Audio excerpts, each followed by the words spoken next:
¿Cómo vengar una injusticia? ¿Es lícito ejercer la venganza por propia mano? Las coéforas de Esquilo es una tragedia intensa y llena de cuestiones morales y éticas que aún resuenan en nuestros días.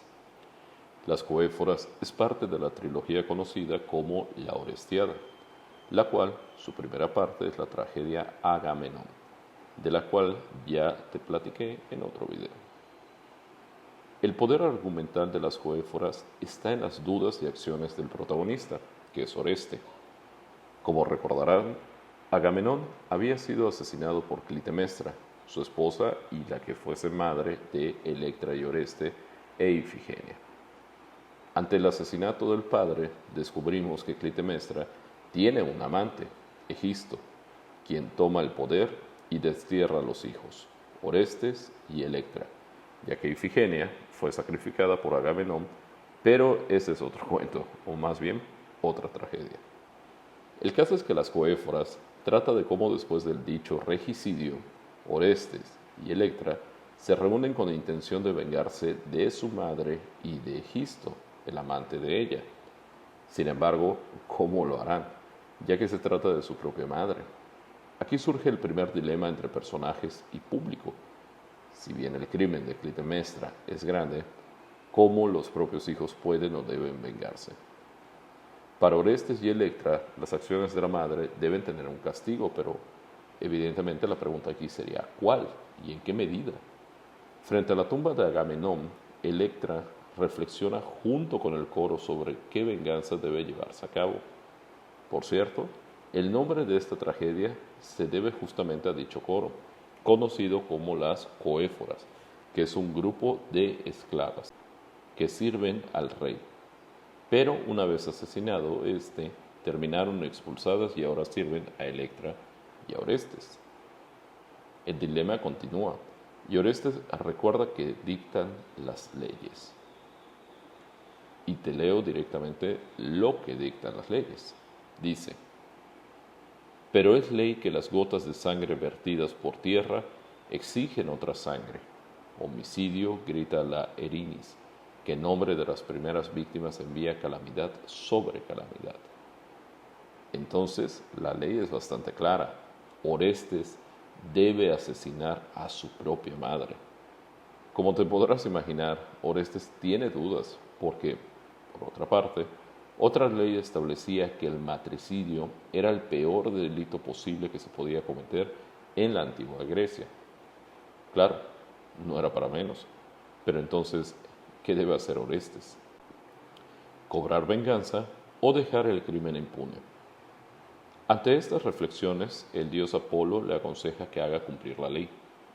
También el amigo de Orestes, Pílades, le convence de que lo mejor, lo correcto, es cumplir con dicha ley y asesinar a la madre y al amante. A partir de este punto, Orestes reconoce el camino hacia su propia tragedia, ser la mano que da justicia a su padre, matando a su madre. El joven entiende que este es su fatídico destino y lo va a aceptar. Así, Orestes y Pílades entran al palacio de Clitemnestra y Egisto para llevar a cabo la venganza, disfrazados naturalmente para no ser reconocidos. En el palacio, Orestes finge ser un mensajero y le dice a Clitemnestra que Orestes ha muerto, a lo cual, de manera bastante sorprendente, la madre se muestra contenta y satisfecha. Esto tiene que ser doloroso e irreparable para Orestes, ahora totalmente convencido de que debe acabar con la vida de su madre. Así, Orestes mata primero a Egisto y posteriormente a su propia madre, Clitemnestra. Aquí leo parte de esa tragedia.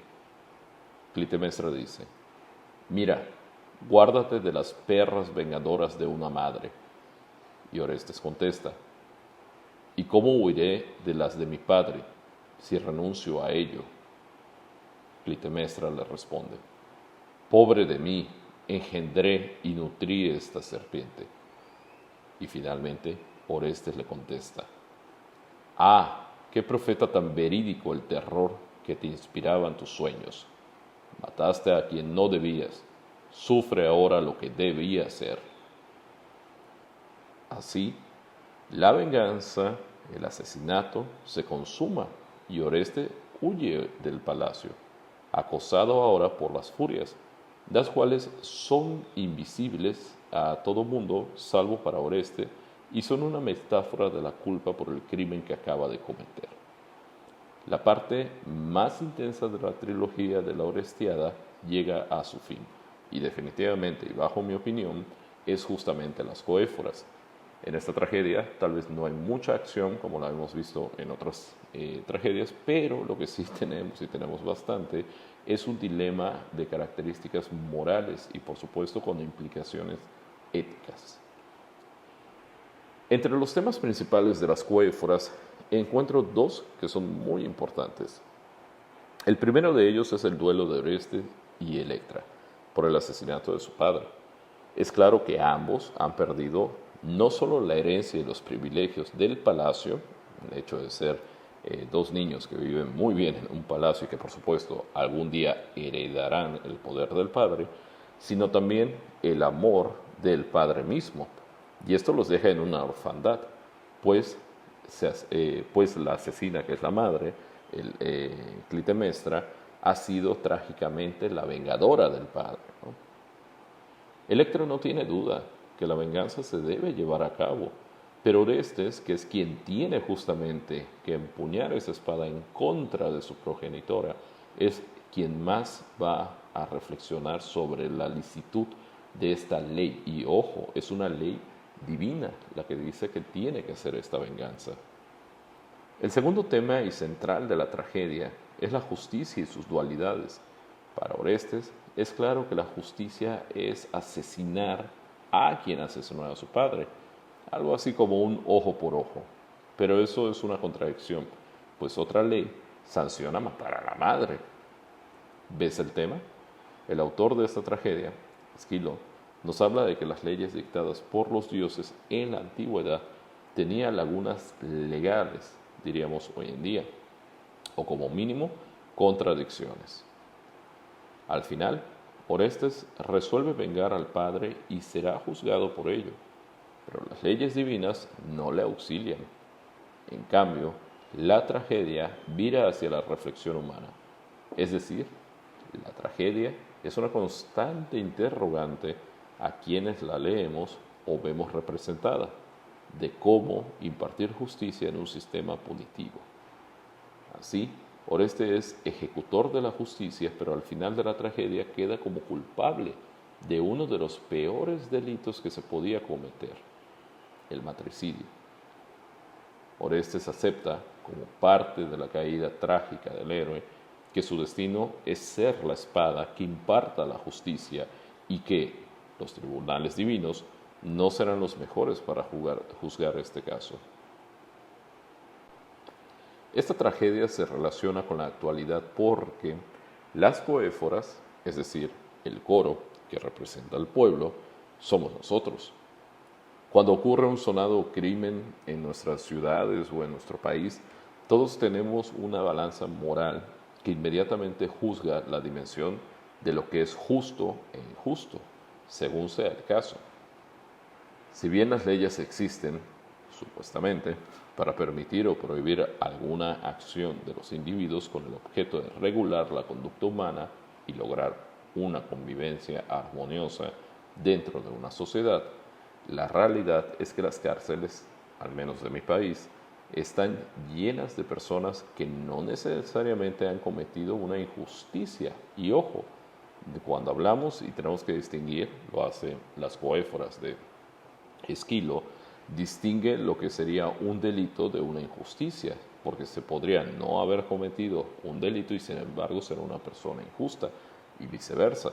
Podríamos haber cometido un delito y sin embargo no ser injustos. No sé si esto se entiende, pero bueno, es la idea justamente de la ironía o al menos los principios de contradicción de las leyes, de las normas y por supuesto de la moral y la ética aplicada a la sociedad. Es decir, y resumiendo toda esta idea, es decir, el Estado es posible que haya cometido la injusticia para con ellas y ellos, es decir, estas personas que están en las cárceles. La moral nos indica que es injusto que una persona vaya a la cárcel por robar para dar de comer, por ejemplo, a sus hijos. Pero también es injusto que un político corrupto esté impune. Y ambas circunstancias coexisten en un mismo territorio bajo la misma legislación. Cuando nos encontramos ante tales dilemas y absurdos, me acuerdo mucho de las coéforas, donde la justicia es bastante ambivalente y no parece demasiado clara.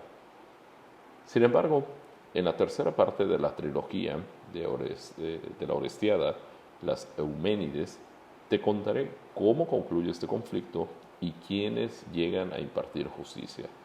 No te lo pierdas. Mi nombre es Alex y si te gustó este video, no olvides suscribirte al canal, compartirlo y darle like. Espero que lo hayas disfrutado y me encantará leer tu opinión sobre esta obra, así como dudas y comentarios. Nos leemos en un siguiente video. Hasta la próxima.